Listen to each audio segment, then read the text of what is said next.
Are we supposed to say happy birthday? Or surprise?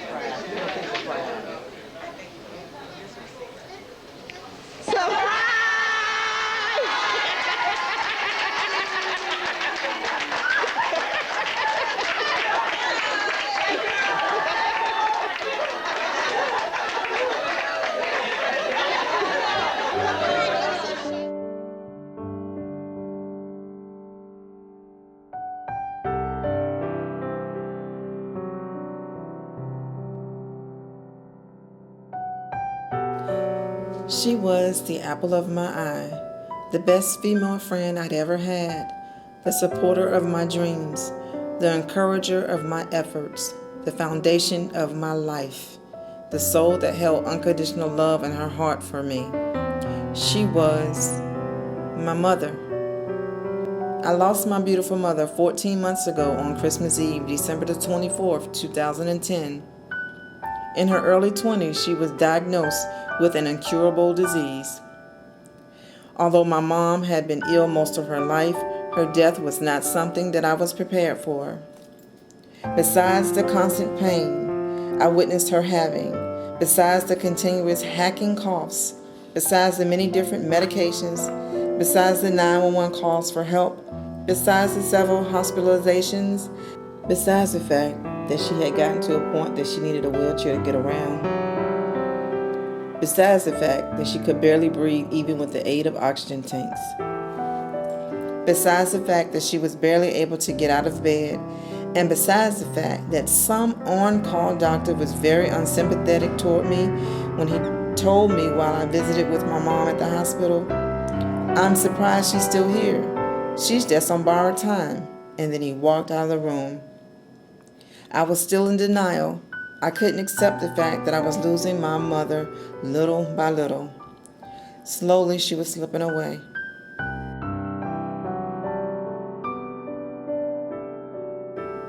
One year later, after those haunting words from that insensitive doctor whose face and voice I will never forget, my mother, that beautiful soul of a lady, was gone.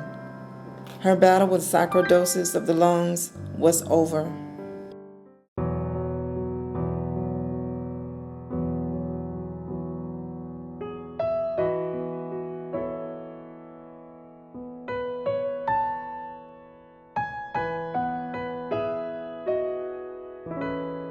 My name is Michi Garrison, and this is my husband, Mitch. My name is Cornell Hazelton. I have sarcoidosis. I do have sarcoidosis and was diagnosed about 7 years ago. Sarcoidosis. Of course, I didn't know what that was, so they explained. It was probably still around 1980, I believe. I was a nurse all my life, and mostly oncology, dealing with cancer patients, and I'd never heard of sarcoidosis. I didn't understand. I couldn't understand why this disease was so active in my mom.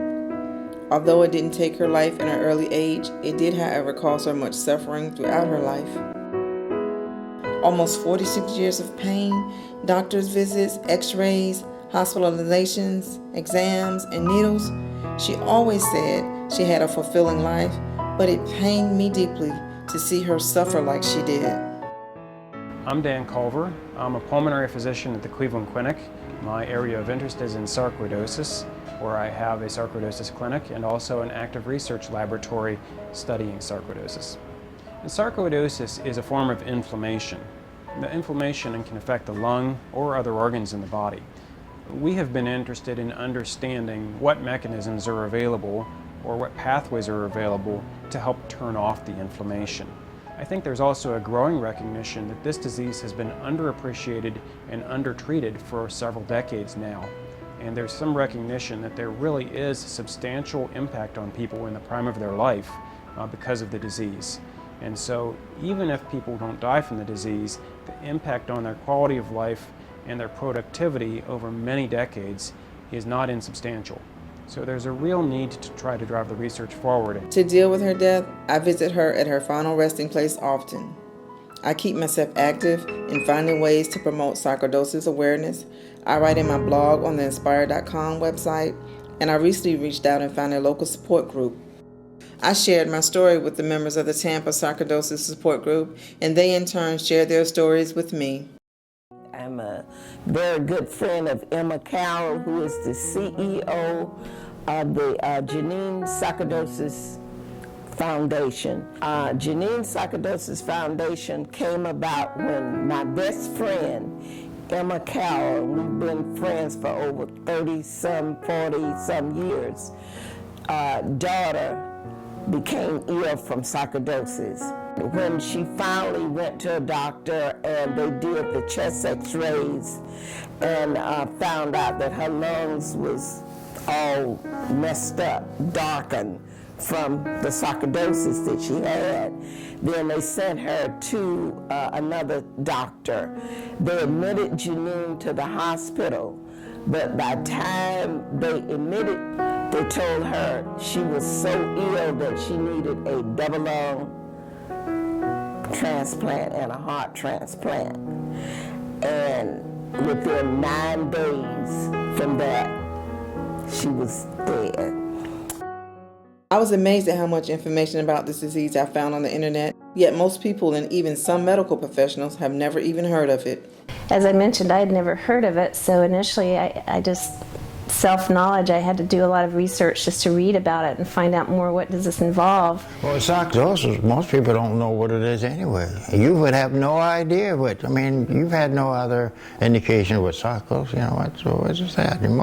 Most people don't know what it is. You can have it right now and don't know you've got it. And I think a big part of the awareness of sarcoidosis is that there are so many people who have it, but until someone famous gets it, you don't really hear much about it. So she went around and at different health centers, she was trying to gather information which nobody knew about it. And a lot of doctors now don't know.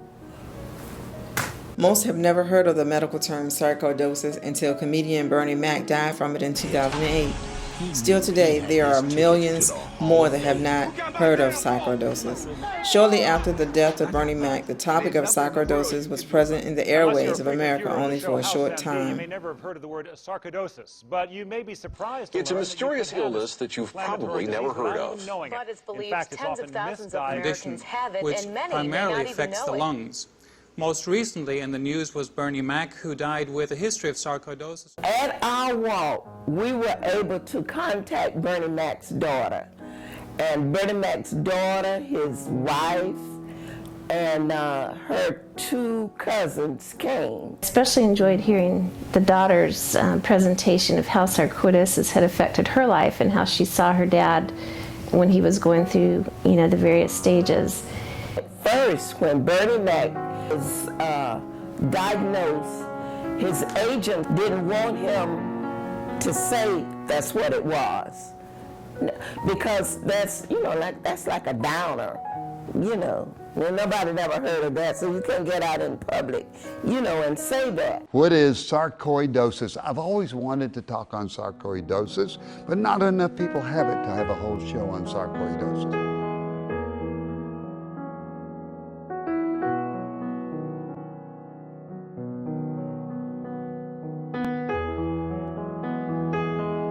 Sarcoidosis is an illness where there are granulomas that can hit any part of the body.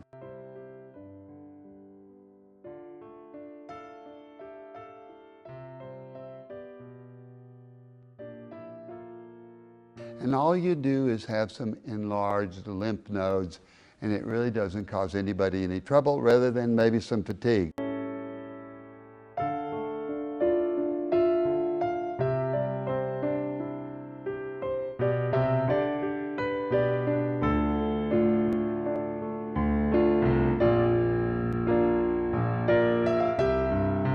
So if you've got sarcoidosis, know that normally it doesn't cause problems, just enlarged lymph nodes in the chest. Once in a while I would associate when I get lethargic or I get dizzy spells or my energy was low. I would guess that maybe it had something to do with sarcoidosis, but I wasn't sure. When my wife and I were driving around, I started hallucinating in the car. Matter of fact, I was driving in the car. And seeing things that was obviously not there. So at my wife's parents' house, and they called the ambulance and took me to the hospital. At the hospital at Zephyr Hills, the doctor was going back and forth with my wife, and finally came to the point and told her that they couldn't do any more for me. I was totally out of it. And then my wife had them to call MacDill Air Force Base because I was still on active duty. My date of termination really hadn't arrived yet. It started off with pulmonary sarcoidosis, yeah. When they first diagnosed it, that's what it was. And they didn't confirm neurosarcoidosis till 98. It just migrated from my lungs to my brain. And if I get up quickly, just collapse right on the floor. I got up and started walking across the street, and I collapsed right in the middle of the street.